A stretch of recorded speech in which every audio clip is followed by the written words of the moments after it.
ఇక భూములు లాక్కుంటే చావే దిక్కు అని ఆవేదన చెందుతున్నారు ట్రిపుల్ బాధిత రైతులు. వికారాబాద్ జిల్లాలో పుల్సుమామిడి గ్రామానికి చెందిన రైతులు పురుగుల మందు డబ్బాలు పట్టుకుని నిరసన వ్యక్తం చేశారు.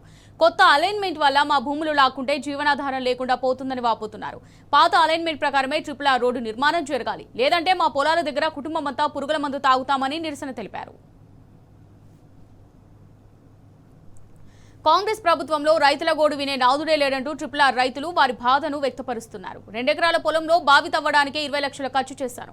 ఆ అప్పు తీర్చకముందే ఇప్పుడు నా భూమి రహదారి నిర్మాణంలో పోతోందని ఆవేదన చెందాడు ఒక రైతు. మరో రైతు తన 2 కొడుకులు డిగ్రీ చదివి వ్యవసాయం చేసుకుంటున్నారని, ఇప్పుడు ఈ భూమి పోతే కుటుంబం రోడ్డున పడుతుందని బాధపడుతున్నాడు.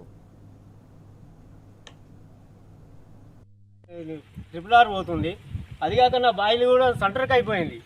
20 లక్షలు పెట్టి 4 సంవత్సరాలు నేను బావి కొట్టుకొని దాన్ని అప్పు కూడా తెరలేదు. ఇంకా నేను అప్పు తెచ్చి కొట్టుకున్నా, ఇంతవరకు అప్పు కూడా దాన్ని తీసుకోలేను. నేను భూమి ఉన్నది నాకు, ఇప్పుడు ఈ భూమికి ఇప్పుడు 2 ఎకరాలు నా భూమి బాయికి, ఇప్పుడు మళ్ళీ నా బాయి భూమి అంతా పోతుంది. బతకని ఏం లేదు. ఇక నాకు 2 పిల్లలు ఉన్నారు, వాళ్ళు ఇప్పుడు చదువులు ఉన్నది, ఇప్పుడు అది ఇంటర్మీడియట్ డిగ్రీ చేస్తున్నారు. వాళ్ళకి ఇప్పుడు మళ్ళీ ఖర్చులు ఉన్నాయి, ఆ ఖర్చులో కూడా పెట్టుబడి నాకేం లేదు. ఇప్పుడు ఈ బాయిలో నేను పండించుకున్న పంటతోటి వాళ్ళని నలుపుకోవాలి.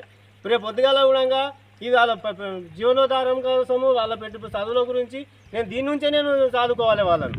ఈ ట్రిపుల్ ఆర్ వల్ల ఈ సుమారుగా ఈ బావి 20 గజాల లోతున్నది, 12 గజాల వెడల్పున్నది. ఈ బావి కింద వండి పచ్చని సస్యశ్యామలమైనటువంటి పంటలు 3 పంటలు వంతాయి ఈ భూమి లోపల. ఒక్కసారి చూసినట్లయితే ఇక్కడ బంతి తోట, చామంతి తోట ఉన్నది. అది సుమారుగా ఒక పసలకు 10 లక్షల పంట పండిస్తారు ఈ ప్రాంతాన.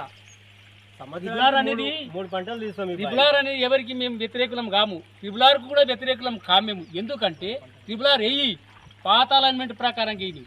ఎందుకంటే కేసీఆర్ చేసినటువంటి పాత అలైన్మెంట్ ప్రకారం పోయినటువంటి ఈ రైతుల యొక్క భూబాధ తొలగిపోతుంది. లేదు కాదు అని అన్నట్లయితే ఇటువంటి ఇంత మంచి బావి ఎక్కడ దొరుకుతుంది? ట్రిపుల్ ఆర్ అనే వ్యక్తి కేశపల్లి మాణిక్యరెడ్డి గారు ఆయన ఆవేదన వ్యక్తం చేస్తున్నాడు.